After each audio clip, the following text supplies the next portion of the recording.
All signs suggest it's already after the move to Portugal, where he'll complete the second phase of preparations. Captain Simakan has arrived, along with Alcaraz, and here's something to note. Tickets that initially cost €40 have now shot up to €90. In goal, they've set up with a back three.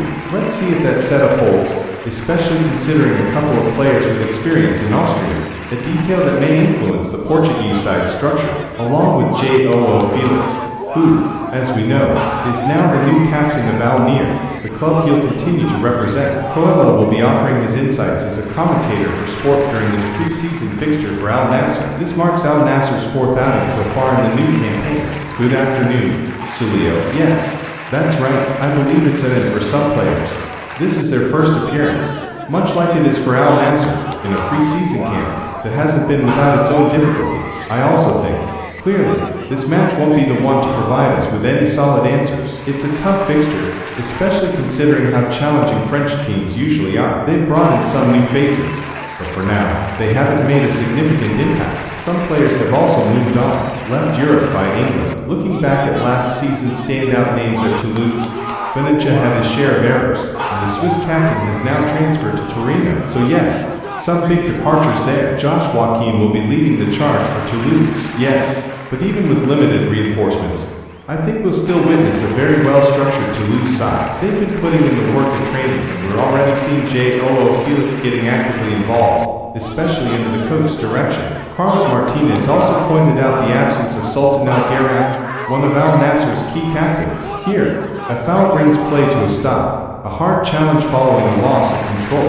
Tactically, Carlos Martinez is lining them up with three at the back, for in midfield and around 4,000 to 4,500 fans in the stands, with tickets being sold online. Tension in the air. And speaking of that, I saw a few videos online of his hotel departure. It's incredible how many fans waited for hours just to catch a glimpse. Toulouse defending now. Metali steps in. Araji lays it off to rest.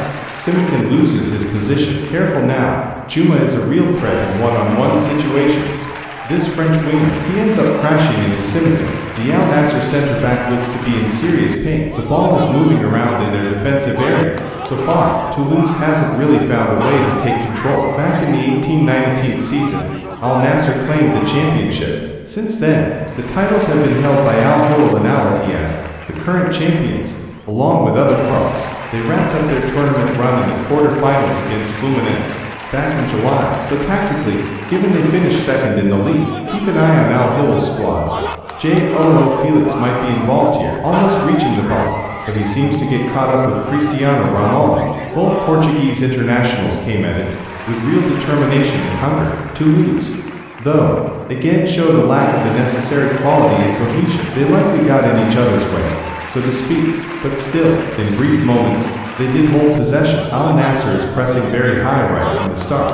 Brozovic shows his usual excellent vision, the Croatian setting up João Félix perfectly.